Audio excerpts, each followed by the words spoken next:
Coming up next on Buckeye TV, how do students feel about possible changes to DEI policies as they come under fire? And I'll visit a rather unique club right here at OSU you might not have ever heard of, but you'll know it when you hear it.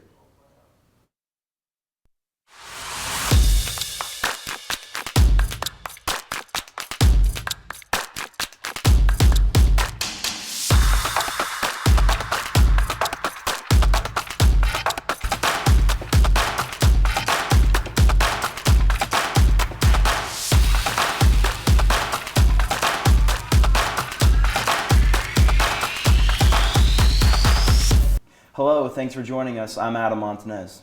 And I'm Deja Best. Today we will talk to some students about the latest controversies around DEI and what it might mean. And I'll introduce you to a club that might bring back some memories.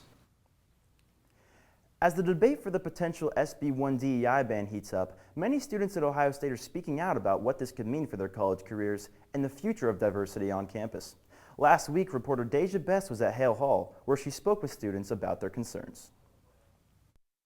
Today we take a closer look at the potential impact of the SB1 DEI ban on students at Ohio State University. With this controversial proposal gaining attention, I sat down with several students to hear about the potential changes that could shape their college experiences and future opportunities. From personal stories to academic concerns, their voices reflect a range of concerns on what this could mean for their education and the campus community. How would the possible SB1 ban on Ohio campuses affect you and your college experience?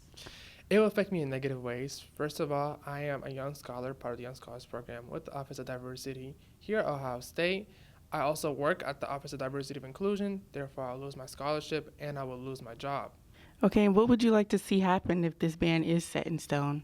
I would like to see the students create a movement. I would like to see, they always say that the institution is always in the power of the students, that the people are the ones who lead change and who can bring about change. So I hope that in the face of adversity, students don't just take it to the chin, but they fight back and they get the change that they would like. We've heard from Ohio State students discussing Senate Bill 1 and how it could impact diversity, equity, and inclusion efforts on campus. With tensions rising and discussions continuing, this issue will likely shape the future of university policies across Ohio. Be sure to stay tuned for more updates as this story develops. For now, thanks for watching Buckeye TV, your source for campus news. I'm Deja Best, signing off. Ohio State students planned to meet at the State House yesterday due to Senate Bill 1 officially being voted on.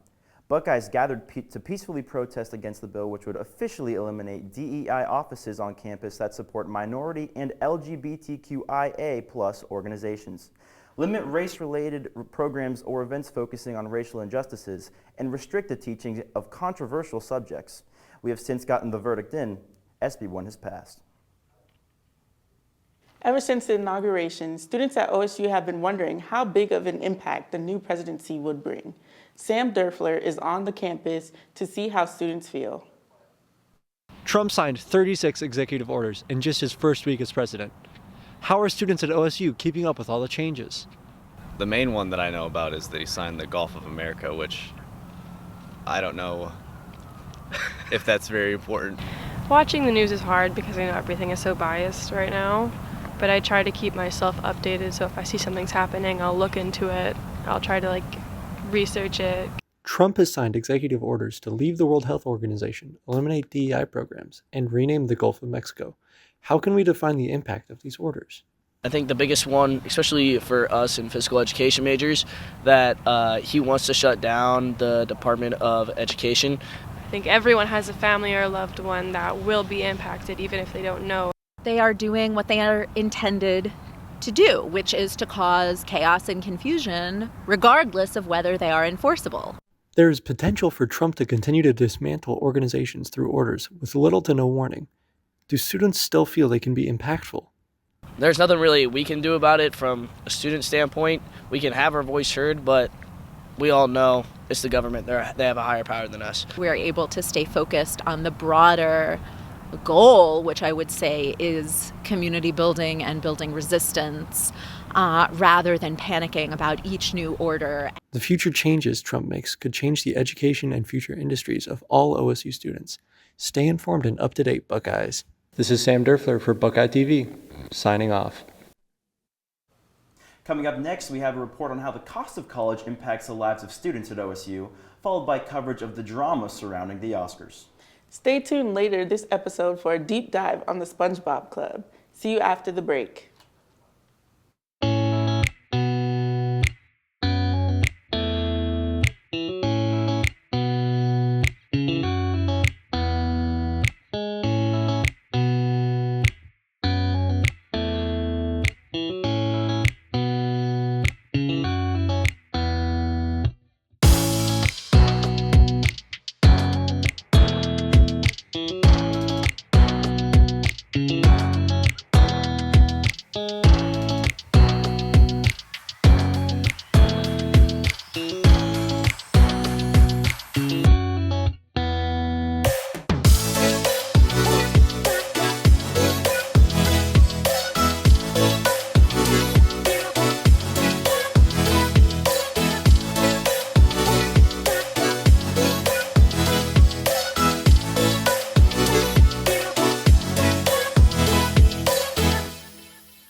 For college students across the country, the cost of higher education has been climbing higher than ever.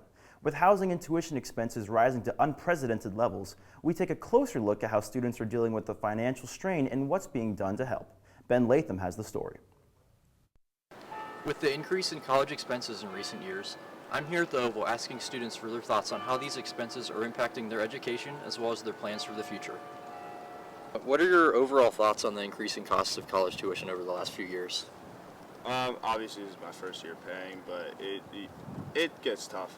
I mean, obviously we got a lot of years to pay it off, but it is aggravating kind of just knowing that it feels like it could be less, but it also feels kind of like it's a monopoly, like all schools are going to charge the same amounts. It's increased a lot more than inflation has increased over the past, you said last few years, but last decades, so it gets tough, but it feels like there's not much you can do. According to The Lantern, in May of 2024, the Ohio State Board of Trustees approved a 3% tuition increase for incoming Ohio resident students, along with a 4 and 4.3% increase for international and out-of-state students, respectively. This change will lead to an additional hundreds of dollars in expenses for students each academic year. What do you think universities should do to make college more affordable? Like I said, financial aid has greatly affected me, so if we could find a way to help other students that attend this college, financial aid and other scholarships or grants that can be provided to those. And what advice would you give to incoming first-year students who are stressed out about the cost of college? Don't stress too much. You can also look up scholarships. You can also go to academic advising or financial advising at college. It's also helped me a lot. So there's other outlets at this college that can help you out, but don't take it too personal if it's not that. Even with financial aid and plenty of scholarships to choose from, students are still feeling the stress of college expenses. This is Ben Latham with Buckeye TV. For many students, dealing with the increasing expenses means taking on jobs at places on or around campus, such as Buckeye Donuts or the RPAC. It can even mean doing a federal work study through Ohio State or paid internships to help make up for some of the costs. The Oscars are happening in less than a month, but whether or not younger audiences will be tuned in is uncertain. Chloe Limputra has the story. For almost a century, the Oscars have held its position as the most prestigious event in the entertainment industry. However, since the mid-2010s, its viewership has been on a steady decline. That begs the question, is it losing relevancy amongst younger audiences? Today, we ask Ohio State students what their opinion on the matter is. I think I last watched the Oscars live about 2-3 years ago. Last time I watched the Oscars was probably when I was 12. I was really young, and I only watched it because my parents were watching it on the TV. I feel like it's been probably 2 years. I think last year I just watched it on like social media clips, kind of that kind of thing. It's probably been like a good 3 or 4 years. How do you think the Oscars can make themselves more appealing to younger audiences?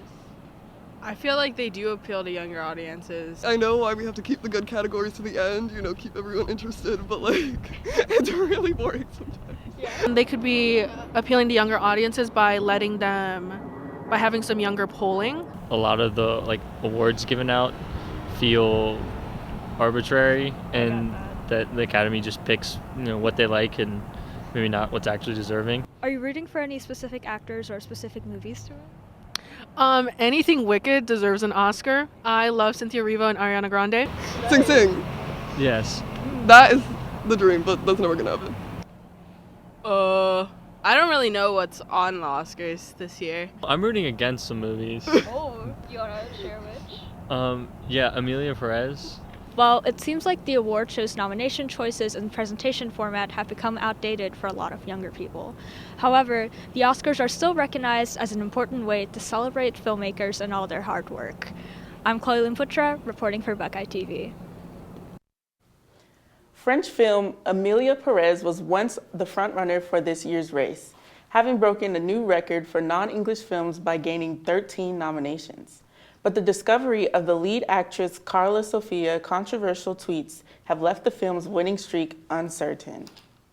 Another Best Picture nominee, The Brutalist, came under fire when its editor revealed that an AI voice generator, Respeecher, was used to improve the actor's Hungarian dialogue. Emilia Perez also used a Respeecher to extend the vocal range of certain actors. Subsequently, Variety says the Academy is now considering making AI disclosure mandatory starting 2026. It seems like the Academy is going through a lot of chants right now, but one thing that will never change is that they will always have drama. Up next, we have Ohio State campus happenings, Who Lives Under the Pineapple Under the Sea. Find out through the SpongeBob Club. Not your taste? Don't fear. Stay tuned to hear about other clubs OSU students have to offer.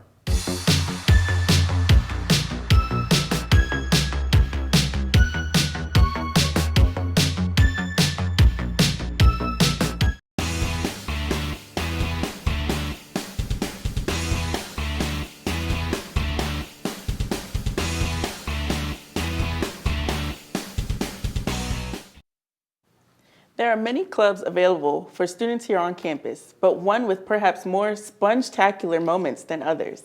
The SpongeBob Club is home to the most eccentric of fans, offering students a place to discuss their love for the sponge while meeting others who share the same enthusiasm. However, with SpongeBob SquarePants currently in its 15th season, some wonder if this is the same pineapple-dwelling fry cook we once knew and loved. Adam Montanez has the story.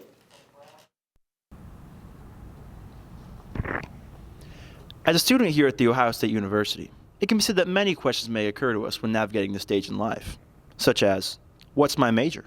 What's the degree offering me? How will I get out from this crushing amount of debt? However, one group of students has been plagued by one question most of all. What do I do if I can't stop thinking about SpongeBob SquarePants? Instead of seeking help from a professional, a few students here at OSU decided to take matters into their own hands, creating the little-known but beloved SpongeBob Club. We do a lot of stuff. It's not just watching episodes. A lot of people think we're just watching episodes. That's not it. We do watch episodes, of course, but we do a lot of activities. We do lots of crafts nights. Everyone knows him. SpongeBob's been around in the limelight for years now. However, some people speculate that he's changed in recent years. I think it's the powers that be that have changed him, made him different than what he used to be. Yeah, he's just been really booked and busy, and he hasn't attended a single meeting, so we're really sad about that. But you know, Alicia, you're in all these meetings. How do you respond to the allegations that SpongeBob is getting too involved in foreign politics? As an immigrant from the undersea community, we should really let him get involved, to speak for his people. So we'd like for you to take a look at something for us here.